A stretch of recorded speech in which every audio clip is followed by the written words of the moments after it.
Hello guys, welcome back to my YouTube channel in you latest topics. ನಾನು ಈ ದಿನ BComನ 3rd ಸೆಮಿಸ್ಟರ್ನ ವಿದ್ಯಾರ್ಥಿಗಳಿಗೆ ತುಂಬ ಯೂಸ್ಫುಲ್ ಆಗಿರೋ ವಿಡಿಯೋ ಜೊತೆ ಬಂದಿದ್ದೀನಿ.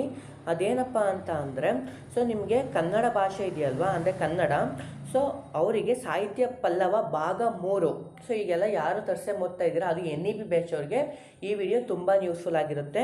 ಇದು ಮೇನ್ಲಿ ಬಂದುಬಿಟ್ಟು ತುಮಕೂರು ಯೂನಿವರ್ಸಿಟಿಗೆ ಸಂಬಂಧಪಟ್ಟಂತೆ ಪ್ರೀವಿಯಸ್ ಇಯರ್ ಕ್ವಶನ್ ಪೇಪರ್ ಅಂತಲೇ ಹೇಳ್ಬೋದು. ಇದು ಮತ್ತು ಫೆಬ್ರವರಿ ಮತ್ತು ಮಾರ್ಚ್ 2024 ಅಂದರೆ ಓದ್ ಇಯರ್ ನಡೆದಿರುವಂತಹ ಪ್ರೀವಿಯಸ್ ಇಯರ್ ಪೇಪರ್ ಅಂತ ಹೇಳ್ಬೋದು. ನೋಡಿ ಗೈಸ್, ಇದರಲ್ಲಿ ಏನೆಲ್ಲ ಇರುತ್ತೆ ಅನ್ನೋದನ್ನು ಈ ವಿಡಿಯೋ ಸಂಪೂರ್ಣವಾಗಿ ತಿಳಿಸ್ಕೊಡ್ತೀನಿ. ಮತ್ತು ಯಾವ ಥರ ಎಲ್ಲ ಕ್ವಶನ್ ಬರುತ್ತೆ ಅಂತ ತುಂಬ ಜನ ಕೇಳ್ತಾ ಇದ್ರಿ. ನೀವು ಆಲ್ರೆಡಿ 3rd ಸೆಮ್ಮಲ್ಲಿ ಇರೋದ್ರಿಂದ ನೀವು ಅಲ್ಲಿ 2 ಸಾರಿ ಎಕ್ಸಾಮ್ ಬರೆದಿರ್ತೀರ. ಅದ್ರ ಪ್ಯಾಟ್ರನ್ನು ಎಲ್ಲನೂ ಗೊತ್ತಿರುತ್ತೆ. ಆದರೂ ಸಹ ಅದನ್ನೊಂದು ಸರ್ತಿ ಹೇಳಿ ನಿಮಗೆ 3rd ಸೆಮಿಸ್ಟರ್ಗೆ ಸಂಬಂಧಪಟ್ಟಂತೆ ಯಾವೆಲ್ಲ ಇಂಪಾರ್ಟೆಂಟು, ಯಾವ ಥರ ಬರೀಬೇಕು ಅನ್ನೋದನ್ನು ನಾನು ತಿಳಿಸ್ಕೊಡ್ತೀನಿ ಅಂತ ಹೇಳ್ತಾ ಬನ್ನಿ ಗೈಸ್, ಈ ವಿಡಿಯೋ ಶುರು ಮಾಡೋಣ. ಈ ವಿಡಿಯೋ ಶುರು ಮಾಡೋಕ್ಕಿಂತ ಮುಂಚೆ ನಮ್ಮ ಚಾನಲ್ನ ಸಬ್ಸ್ಕ್ರೈಬ್ ಮಾಡಿಕೊಂಡ್ರೆ ತಪ್ಪಲ್ಲಿ ಸಬ್ಸ್ಕ್ರೈಬ್ ಮಾಡಿಕೊಂಡು ಈ ವಿಡಿಯೋಗೊಂದು ಲೈಕ್ ಕೊಡಿ ಮತ್ತು ನಿಮ್ಮ ಫ್ರೆಂಡ್ಗಳಿಗೂ ಆದಷ್ಟು ಶೇರ್ ಮಾಡಿ ಅಂತ ಹೇಳ್ತಾ ಬನ್ನಿ ಗೈಸ್, ಈ ವಿಡಿಯೋ ಶುರು ಮಾಡುವ. ನೋಡಿ ಗೈಸ್, ಮೊದಲನೇದಾಗಿ ನಿಮ್ಗೆ ಗೊತ್ತು ಏನೇನು ಕೊಟ್ಟಿರ್ತಾನೆ ಅಂತ ಅಂದರೆ ಸಂದರ್ಭ ಸಾರಸ್ಯ ಅಂತ ಹೇಳ್ಬಿಟ್ಟು ಅದನ್ನು ಕೊಟ್ಟಿರ್ತಾನೆ.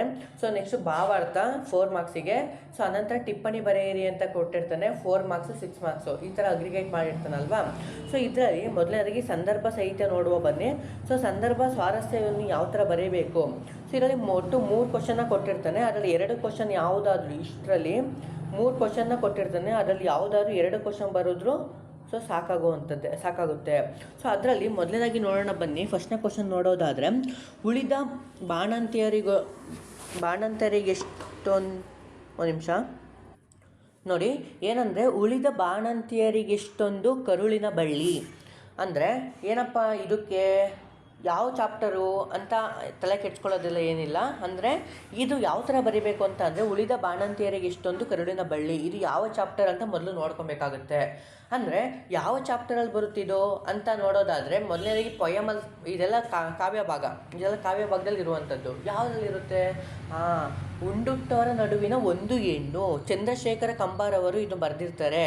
ಇದಕ್ಕೆ ಯಾವ ಥರ ಬರೀಬೇಕು ಅಂತ ಅಂದರೆ, ಉಳಿದ ಬಾಣಂತಿಯರಿಗೆ ಇಷ್ಟೊಂದು ಕರುಳಿನ ಬಳ್ಳಿ ಅಂದರೆ ಈ ಮಾತನ್ನು, ಅಂದರೆ ಈ ಸಂದರ್ಭವನ್ನು ಅಂದರೆ ಉಂಡುಟ್ಟವರ ನಡುವಿನ ಒಂದು ಹೆಣ್ಣು ಪದ್ಯ ಭಾಗದಿಂದ ಆರಿಸಿಕೊಳ್ಳಲಾಗಿದೆ. ಇದನ್ನು ಚಂದ್ರಶೇಖರ ಕಂಬಾರವರು ರಚಿಸಿದ್ದಾರೆ, ಅಥವಾ ರಚಿಸಿದ್ದಾರೆ, ಏನೋ ಒಂದು ಬರೀರಿ, ಬರೆದ್ಬಿಟ್ಟು ಅದೇ ಈ ಪದ್ಯವನ್ನು ಈ ಕೃತಿಯಿಂದ ಆರಿಸಿಕೊಳ್ಳಲಾಗಿದೆ ಗೊತ್ತಿದ್ರೆ ಮಾತ್ರ ಬರೀರಿ. ಬಟ್ ಇದನ್ನು ಯಾವ ಸಂದರ್ಭ ಅಂದರೆ ಉಳಿದ ಬಾಣಂತಿಯರಿಗೆ ಎಷ್ಟೊಂದು ಕರುಳಿನ ಬಳ್ಳಿ ಅಂತ ಇದೆಯಲ್ವಾ, ಅದನ್ನು ಯಾವ ಸಂದರ್ಭದಲ್ಲಿ ಈ ಮಾತು ಬಂದಿದೆ ಅನ್ನೋದನ್ನು ನೀವು ಬರೆದ್ರೆ ನಿಮಗೆ ಮಾರ್ಕ್ಸ್ ಸಿಗುತ್ತೆ.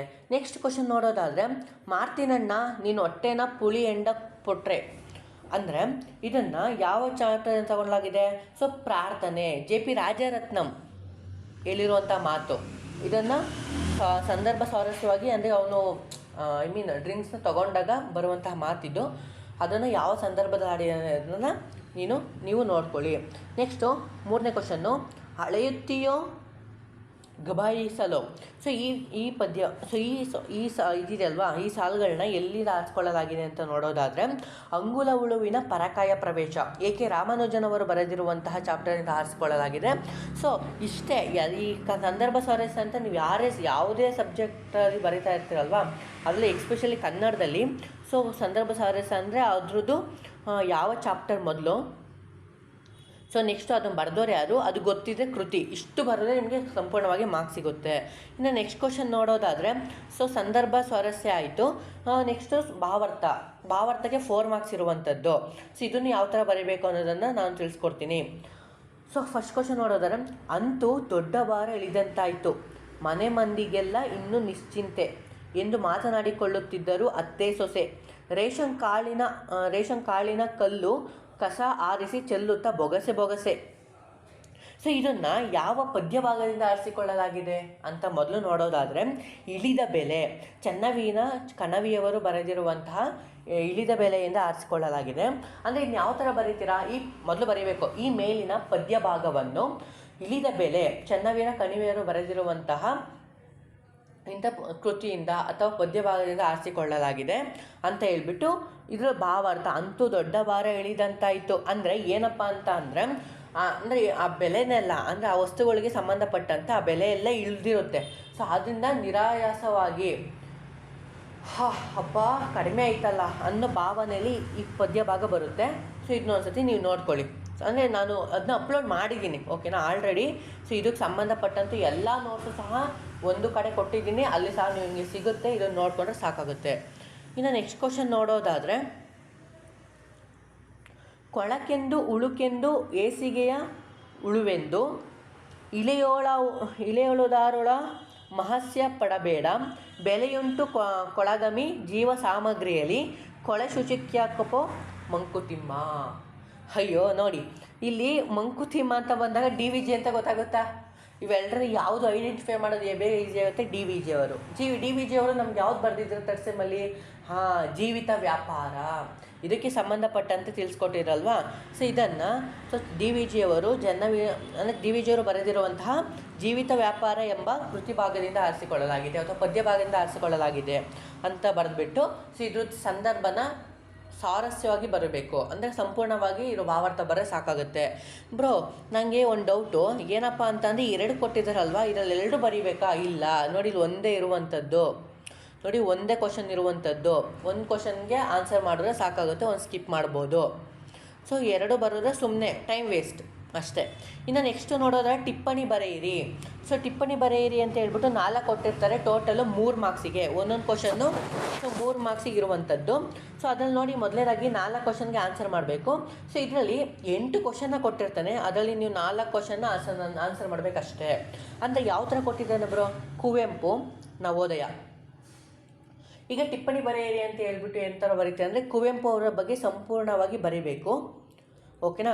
ಕುವೆಂಪು ಅವರ ಅಂದರೆ ಅವರ ಕೃತಿ ಕಾವ್ಯ ಅಂದರೆ ಕವಿ ಪರಿಚಯ ಅಂತ ಬರೀತೀವಲ್ವ, ಕುವೆಂಪು ಬಗ್ಗೆ ಬರೀರಿ, ಇಲ್ಲ ನವೋದಯ ಕಾಲದ ಬಗ್ಗೆ ಬರೀಬೇಕಾಗುತ್ತೆ. ಇವೆಲ್ಲರಲ್ಲಿ ಒಂದು ಕ್ವಶನ್ನ ಬರೀಬೇಕು, ಓಕೆನಾ. ಇನ್ನು next question, T P Kailasam ಅಥವಾ ಸುಬ್ಬಚಾರ್. ಅಂದರೆ ಟಿ ಪಿ ಕೈಲಾಸಂ ಅವರ ಕಾವ್ಯ ಪರಿಚಯ ಬರೀಬೇಕು ಅಥವಾ ಸುಬ್ಬಚಾರ್ ಬಗ್ಗೆ ತಿಳಿಸ್ಕೊಳ್ಬೇಕಾಗತ್ತೆ, ಓಕೆನಾ. ಇನ್ನು ನೆಕ್ಸ್ಟ್ ಕ್ವಶನ್ ನೋಡೋದಾದರೆ, ಆತ್ಮಚರಿತ್ರೆ ಮತ್ತು ಫಾದರ್ ಬೋದಲ್ನ ಬಗ್ಗೆ ತಿಳಿಸ್ಕೊಡ್ಬೇಕು, ಇಲ್ಲ ಆತ್ಮಚರಿತ್ರೆ ಬಗ್ಗೆ ಸಂಪೂರ್ಣವಾಗಿ ಟಿಪ್ಪಣಿಯನ್ನು ಬರೀಬೇಕಾಗುತ್ತೆ. ಇನ್ನು ನೆಕ್ಸ್ಟ್ ಕ್ವಶನ್ ನೋಡೋದಾದರೆ ನೋಡಿ, ಮಹಾಬಾಲ ಸೀತಾಳ ಬಾವಿ, ಓಕೆನಾ. ಸೊ ಇವನ ಬಗ್ಗೆ ತಿಳಿಸ್ಕೊಡಿ, ಅಥವಾ ಗುರುಪಾದ ಅಂದರೆ ಒಂದು ಚಿಲ್ಲರೆ, ಒಂದು ನಿಮಿಷ, ಅಂದರೆ ನೀಲಗಂಗಾ ಗುರುಪಾದ ಮತ್ತು 1 ರೂಪಾಯಿ ಶಾಂತರಸ ಐತಲ್ವಾ, ಶಾಂತರಸ ಬರೆದಿರುವಂತಹ ನೀಲಗಂಗಾ ಮತ್ತು ಗುರುಪಾದ 1 ರೂಪಾಯಿ, ಗುರುಪಾದ ಬಗ್ಗೆ ಚೆನ್ನಾಗಿರುತ್ತೆ, ಇದನ್ನು ತಿಳಿಸ್ಕೊಡಿ, ಓಕೆ. ನೀವು ಎಲ್ಲರಲ್ಲೂ ತಿಳಿಸ್ಕೊಡಿ. ಇನ್ನು ನೆಕ್ಸ್ಟ್ ಕ್ವಶನ್ ನೋಡೋದಾದರೆ, 4 ಮಾರ್ಕ್ಸಿಗೆ ಸಂಬಂಧಪಟ್ಟಂತೆ ಏನೆಲ್ಲ ಕ್ವಶನ್ನ ಕೇಳಿದ್ದಾರೆ ನೋಡೋಣ ಬನ್ನಿ. ಅದ್ರಲ್ಲಿ ಫಸ್ಟ್ನೇ ಕ್ವಶನ್ ನೋಡೋದಾದರೆ, ಪ್ರಾರ್ಥನೆ ಪದ್ಯದಲ್ಲಿ ಆಧುನಿಕ ನ್ಯಾಯ ವ್ಯವಸ್ಥೆಯ ವಿಡಂಬನೆ ಹೇಗೆ ವ್ಯಕ್ತಗೊಂಡಿದೆ ಚರ್ಚಿಸಿ. ಅಥವಾ ಕುರುಡು ಕಾಂಚನ ಕವನದಲ್ಲಿ ಕಾಂಚನದ ಅವಮಾನವೀಯ ವರ್ತನೆ ಹೇಗೆ ಚಿತ್ರೀಕರಣಗೊಂಡಿದೆ ವಿವರಿಸಿ. ಸೊ ನೋಡಿ ಗೈಸ್, ಮೊದಲನೇದಾಗಿ ಏನಪ್ಪ ನಾನು ಹೇಳ್ತಾ ಇದ್ದರೆ, ಪ್ರಾರ್ಥನೆ ಪದ್ಯದ ಬಗ್ಗೆ ಅದರದೇ ಆದಂತಹ ವಿಡಂಬನೆಗಳನ್ನ ಆ ಕವಿ ಇದು ಮಾಡಿದ್ದಾರೆ ಆಧುನಿಕವಾಗಿ, ಅದನ್ನು ಬರೀರಿ. ಅಥವಾ ತುಂಬ ಈಸಿ ಅಂದರೆ ಕುರುಡು ಕಾಂಚನ ಕವನ ಬರುವಂಥ ಭಾವಾರ್ಥ ಬರೆದ್ಬಿಡಿ ಅಷ್ಟೇ, ಇನ್ನೇನಿಲ್ಲ. ಇವೆಲ್ಲ ಎಲ್ಲಿ ಸಿಗ್ತವೆ ಬ್ರೋ ಭಾವಾರ್ಥಗಳು? ನಾನು ಆಲ್ರೆಡಿ ಅಪ್ಲೋಡ್ ಮಾಡಿದ್ದೀನಿ, ನೋಡ್ರಿ. ಬೇಕಾದ್ರೆ ನನ್ನ ಯೂಟ್ಯೂಬ್ ಚಾನಲ್ ಅಂದರೆ ನಮ್ಮ ವಾಟ್ಸಪ್ ಚಾನಲಲ್ಲೂ ಸಹ ನಾನು ಇದನ್ನ ನಾನು ಸೆಂಡ್ ಮಾಡ್ತೀನಿ ಈ ವಿಡಿಯೋಗೆ ಸಂಬಂಧಪಟ್ಟಂತೆ. ಸೊ ಅದನ್ನು ನೀವು ನೋಡ್ಕೊಬೋದು. ಇನ್ನು ನೆಕ್ಸ್ಟ್ ಕ್ವಶನ್ ನೋಡೋದಾದರೆ, ನೆಕ್ಸ್ಟ್ ಕ್ವಶನ್, ಹಿರಿಯಣ್ಣಯ್ಯ ಅವರ ಸ್ವಾರ್ಥಪರತೆಯನ್ನು ಕುರಿತು ಬರೆಯಿರಿ, ಇದನ್ನಾರ ಬರಿಬೋದು. ಅಥವಾ ಮಾಧುವಿನ ನಿಸ್ವಾರ್ಥ ಸ್ವಭಾವವನ್ನು ಪರಿಚಯಿಸಿ. ಅಂದರೆ ಇಲ್ಲಿ ಯಾವುದಪ್ಪ ಅಂತ ಅಂದರೆ,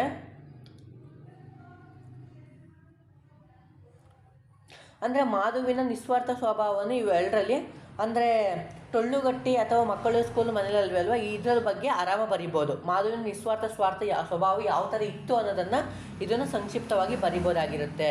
ಇನ್ನು ನೆಕ್ಸ್ಟ್ ಕ್ವಶನ್ ನೋಡೋದಾದರೆ, ಸೊ ನೆಕ್ಸ್ಟು, ಅಬ್ದುಲ್ ನೀನು ಅಷ್ಟು ಕುರುಡನಾಗಿ ಬಿಟ್ಟೆಯಾ ಎಂದು ಕಲಾಂ ಅವರ ದೊಡ್ಡಣ್ಣ ಬೈಯುವ ಪ್ರಸಂಗದ ಸ್ವಾರಸ್ಯವನ್ನು ಬರೆಯಿರಿ. ಅಂದರೆ ಅಬ್ದುಲ್ ಅಂದರೆ ನನ್ನ ಪಯಣ ಅಂದರೆ ಕನಸು ನನಸಾಗುವ ಹಾದಿಯಲ್ಲಿ ಅನ್ನೋ ಒಂದು ಕೃತಿ ಐತಲ್ವಾ. ಸೊ APJ ಅಬ್ದುಲ್ ಕಲಾಂ ಬರೆದಿರುವಂತಹ ಅದೇ ಚಾಪ್ಟರಲ್ಲಿ ಅವ್ರು ತಗೊಂಡ್ಕೊಂಡಿದ್ದಾರೆ. ಅಂದರೆ ಅವ್ರ ಅಣ್ಣ ಅವ್ನಿಗೆ ಬೈತಾ ಇರ್ತಾನೆ. ಸೊ ಯಾವ ಸಂದರ್ಭದಲ್ಲಿ ಬೈದಿದ್ದಾನೆ ಅನ್ನೋದನ್ನು ನೀವು ಬರೀಬೇಕಾಗುತ್ತೆ. ಅಥವಾ ಇನ್ನೊಂದು ಕ್ವಶನ್ ಅದರಲ್ಲೇ, ಅಬ್ದುಲ್ ಕಲಾಂ ಅವರ MITಗೆ ಸೇರುವಾಗ ಅವರ ಅಕ್ಕ ನೆರವಾದ ಪ್ರಸಂಗವನ್ನು ವಿವರಿಸಿ. ಇವೆರಡರಲ್ಲಿ ಒಂದು ಕ್ವಶನ್ ನೀವು ಆನ್ಸರ್ನ ಮಾಡಬೇಕಾಗುತ್ತೆ. ಇನ್ನು ನೆಕ್ಸ್ಟ್ ಕ್ವಶನ್ ನೋಡೋದಾದರೆ, ಮ್ಯಾನೇಜ್ಮೆಂಟ್ ಕಥೆಗಳಲ್ಲಿ ಯಾವುದಾದರೂ 2 ಕಥೆಗಳ ಸ್ವಾರಸ್ಯವನ್ನು ವಿಶ್ಲೇಷಿಸಿ. ಅಂದರೆ ಟೋಟಲಿ 7ರಿಂದ 8 ಅಲ್ವಾ ಇರೋದು. ಅಂದರೆ ಅದು ಕಥೆಗಳು. ಸೊ ಮ್ಯಾನೇಜ್ಮೆಂಟ್ ಕಥೆಗಳು ಇದಾವಲ್ವಾ, ಮಹಾಬಾಲ ಸೀತಾಳ ಬಾವಿ ಅವ್ರು ಬರೆದಿರುವಂಥದ್ದು. ಸೊ ಇವೆರಡರಲ್ಲಿ 2 ಅಂದರೆ ಮ್ಯಾನೇಜ್ಮೆಂಟ್ ಕಥೆಗಳು ಯಾವುದಾದ್ರು 2ನ ಬರೀರಿ ನಿಮ್ಗೆ ಇಷ್ಟ ಆದದ್ದು. ಇಲ್ಲ ಬಸವಣ್ಣಿ ಮತ್ತು ಚಂದ್ರಪ್ಪ ಅವರ ಸ್ನೇಹದ ಬಗ್ಗೆ ಬರೀರಿ. ಇವೆರಡರಲ್ಲಿ ಒಂದು ಕ್ವಶನ್ ಅಟೆಂಡ್ ಮಾಡಿ ಸಾಕಾಗುತ್ತೆ. ಇನ್ನು 6 ಮಾರ್ಕ್ಸಿಗೆ ನೋಡೋದಾದರೆ, ಸೊ ಲಾಂಗ್ ಕ್ವಶನ್ ಅಂತಲೇ ಹೇಳ್ಬೋದು. 6 ಮಾರ್ಕ್ಸಿಗೆ ನೋಡೋದಾದರೆ, ಫಸ್ಟ್ ಕ್ವಶನ್, ಕುವೆಂಪು ಅವರ ದೇವ ರುಜು ಮಾಡಿದನು ಕವಿತೆಯಲ್ಲಿನ ಪ್ರಕೃತಿ ವರ್ಣನೆಯನ್ನು ವಿವರಿಸಿ. ಅಥವಾ ಕುಡುಕ ರತ್ನ ಬ್ರಹ್ಮನಿಗೆ ತನ್ನ ವಕಾಲತ್ತು ವಹಿಸಲು ನಿವೇದಿಸಿಕೊಳ್ಳುವ ರೀತಿಯನ್ನು ವಿವರಿಸಿ. ಇವೆರಡರಲ್ಲಿ ಒಂದು ಕ್ವಶನ್ ಮಾಡಬೇಕು. First one. ಸೊ ನೋಡಿ, ಮೊದಲು ಕುವೆಂಪು ಅವರು ದೇವ ರುಜು ಮಾಡಿದನು ಆ ಕವಿತೆ ಬಗ್ಗೆ ನಿಮ್ಗೆ ಏನಾದರೂ ಸಂಪೂರ್ಣವಾಗಿ ಗೊತ್ತಿದ್ದರೆ ಬರೀರಿ. ಅಥವಾ ಅಂದರೆ ರತ್ನ ಅಂದರೆ ಯಾರಪ್ಪ ಅಂತ ಅಂದರೆ GP ರಾಜರತ್ನಂ ಅವರು ತನಗೆ ಸರಸ್ವತಿ ನೀಟಾಗಿ ಮಾಡುವಂತೆ ನೀನು ಮಾಡು ಅಂತ ಹೇಳ್ಬಿಟ್ಟು ಬ್ರಹ್ಮನಿಗೆ ನನಗೆ ಎಂಡ ಕೊಡಿಸ್ತೀನಿ ವಕಾಲತ್ತು ವಹಿಸು ಅಂತ ಹೇಳೋ ಒಂದು ಸಂದರ್ಭ, ಇದನ್ನು ಬರೀಬೇಕಾಗುತ್ತೆ. ಅಂದರೆ ಟೋಟಲಾಗಿ ಪ್ರಾರ್ಥನೆ ಎಂಬ ಭಾವಾರ್ಥವನ್ನೇ ಇಲ್ಲಿ ಬರೀಬೇಕಾಗುತ್ತೆ. ಯಾಕೆಂದರೆ 6 ಮಾರ್ಕ್ಸಿಗೆ ಇರೋದ್ರಿಂದ ಅಟ್ಲೀಸ್ಟ್ 1ರಿಂದ 1.5 ಪೇಜ್ ನೀವು ಬರೀಬೇಕಾಗುತ್ತೆ. ಇನ್ನು ನೆಕ್ಸ್ಟ್ ಕ್ವಶನ್ ನೋಡೋದಾದರೆ, ಮಾಧುವಿನ ಮೇಲೆ ತಾಯಿ ಭಾಗೀರಥಮ್ಮನ ಪ್ರಭಾವವನ್ನು ಕುರಿತು ಬರೆಯಿರಿ. ಅಥವಾ ಮಕ್ಕಳ ಸ್ಕೂಲು ಮನೆಯಲ್ಲಲ್ವೇ ನಾಟಕದ ಹಿನ್ನೆಲೆಯಲ್ಲಿ ಟೊಳ್ಳುಗಟ್ಟಿತನಗಳನ್ನು ವಿಶ್ಲೇಷಿಸಿ. ಮಾಧುವಿನ ಮೇಲೆ ತಾಯಿ ಭಾಗೀರಥಮ್ಮನ ಪ್ರಭಾವ ಇದು ಗೊತ್ತಿಲ್ಲ ಅಂದ್ರೂ ಮಕ್ಕಳ ಸ್ಕೂಲು ಮನೆಯಲ್ಲಲ್ವೇ ನಾಟಕದ ಹಿನ್ನೆಲೆಯಲ್ಲಿ ಟೊಳ್ಳುಗಟ್ಟಿತನವನ್ನು ವಿಶ್ಲೇಷಿಸಿ. ಅಂದರೆ ಅವರಿಬ್ಬರು ಬರ್ತಾರಲ್ಲಪ್ಪ ಅಣ್ಣ ತಮ್ಮದಿರೋ, ಸೊ ಅವ್ರ ಬಗ್ಗೆ ಡಿಫ್ರೆನ್ಸಿಯೇಷನ್ನ ಮಾಡಿ ಬರಿಬೇಕಾಗತ್ತೆ. ಸೊ ಇಲ್ಲಿ ನೀವು ನೋಡ್ಕೊಬೇಕು. ಇದು ತುಂಬಾ ಈಸಿ ಇರುತ್ತೆ. ಇದಕ್ಕೆ ಹೋಲಿಸ್ಕೊಂಡ್ರೆ ಇದಕ್ಕೆ ತುಂಬ ಈಸಿ ಇರುತ್ತೆ. ಇದು ನೋಡ್ಕೊಂಡು ಬರ್ಕೊಳ್ಳಿ. ಸೊ ಇನ್ನು ನೆಕ್ಸ್ಟ್ ಕ್ವಶನ್ ನೋಡೋದಾದರೆ, ಸೊ ಕಲಾಂ ಅವರ ವ್ಯಕ್ತಿತ್ವದ ಮೇಲೆ ಅವರ ತಂದೆಯವರ ಪ್ರಭಾವವನ್ನು ವಿವರಿಸಿ.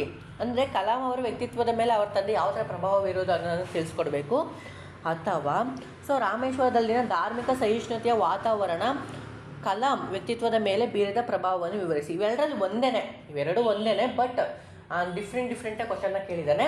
ಇದಕ್ಕೆ ಸಂಬಂಧಪಟ್ಟಂತೆ ಭಾವಾರ್ಥನ ಬರೀಬೇಕು, ನೋಡ್ಕೊಳ್ಳಿ. ಇನ್ನು ನೆಕ್ಸ್ಟ್ ಕ್ವಶನ್ ನೋಡೋದಾದರೆ, ಸಗೋತ್ರ ವಿವಾಹ ಪದ್ಧತಿಯು ಜಾತಿ ಪದ್ಧತಿಯ ಸೃಷ್ಟಿಗೆ ಕಾರಣವಾದ ಬಗೆಯನ್ನು ಅಂಬೇಡ್ಕರ್ ಅವರು ಹೇಗೆ ವಿಶ್ಲೇಷಿಸಿದ್ದಾರೆ ವಿವರಿಸಿ.